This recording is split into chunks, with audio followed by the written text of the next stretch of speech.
My wife has been out of town and I checked my screen time on my phone and I noticed that my screen time had gone up quite a bit. And expected that because I've been spending a lot more time scrolling through X and listening to Audible. The phones that we have are so powerful. They say that they could get a man to the moon today. They're not just phones, though, are they?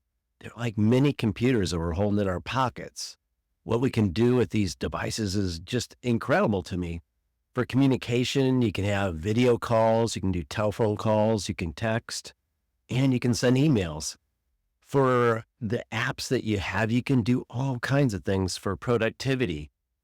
In fact, you can put in an address in a navigation app and get to someplace that you've never been before and feel comfortable going there.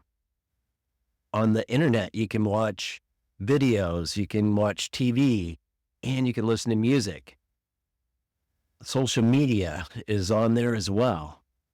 And you can basically operate a smart house through it. You can turn on the lights, you can turn on the stove, you can adjust your heat and air conditioning. You can do all kinds of the things with these particular devices. It becomes very easy to get addicted to them, doesn't it? How do you feel, or how would you feel if you lost your phone? I know for a lot of people, it would totally freak them out until they got a replacement. Have you ever lost your phone? How did you feel? It can be a great tool, but it can also be overused and it can lead to overwhelm and burnout. I've worked with many clients that have experienced burnout, and one of the things that I found is by having that phone 24/7 available to them, they're constantly on 24/7. So it can lead to that feeling of overwhelm and burnout. Here's some ideas on how to take control of your phone. Number one, set usage limits. Like I said earlier, I saw that my screen time was up. You can actually limit your screen time. You can actually place limits on the time that you spend in certain apps. In fact, you can put a password on an app so you can't even get into it if you are having trouble with a particular app. You can set daily limits for specific apps, especially for social media. And you can create tech-free zones in your home, as an example. I have a room that the only thing it has in it is a Sonos speaker. Other than that, there's no technology in the room, and I don't like to use technology in that room. It really can lead to face-to-face interactions too in these spaces that you have that are tech-free. It's more talking than looking at your devices. Have you ever been to a restaurant and you look around and everybody's looking at their device? I've seen whole families where everybody in the family is sitting at the table looking at their phone. Schedule phone-free time.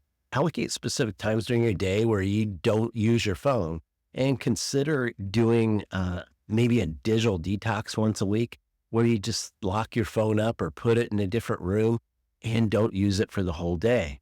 Turn off notifications. One of the things, like if you're getting those beeps, you're getting those sounds that come across, you get the counters, you can turn those off.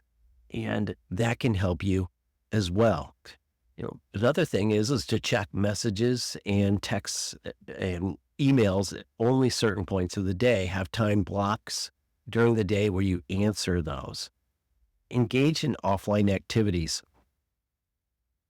Go exercise, read, but don't have your phone by you. I know a lot of people like to listen to music, but one of the things you want to do is just don't have that phone by you so you don't have the temptation. And spend times outdoors where you can re-engage yourself and re-energize yourself by not having the phone around. It can help you mentally, it can help you physically. And reevaluate your social media use. How much time are you spending on social media? Unfollow accounts that contribute to your negativity or stress you out. Maybe you're listening to things that make you negative. Knock that out. Don't do that. Limit time spent on social media platforms. Connect with other people. Face-to-face connection is great. It's something that we seem to miss today. Everybody's texting, but a phone call or a face-to-face conversation is even better. And make phone or video calls to family or friends to avoid the constant texting, like I just talked about. Reflect on the use of your phone. Readily assess, how much time you spend on it. One way to do that is to look at your screen time and see how much time you're spending. How's that affecting your personal and your professional life? And adjust your usage so it supports and doesn't hinder the quality of your life. Implement some of these ideas and let me know how they work for you. I have more life hacks in my new book, Thriving in Chaos, The 6 Pillars for Embracing Life's Imbalance. You can get your copy at coachjeff.me/TIC. If you want to get more done, if you want more accountability, if you want help to get where you want to be, email me at jeff@coachjeff.me. Be audacious.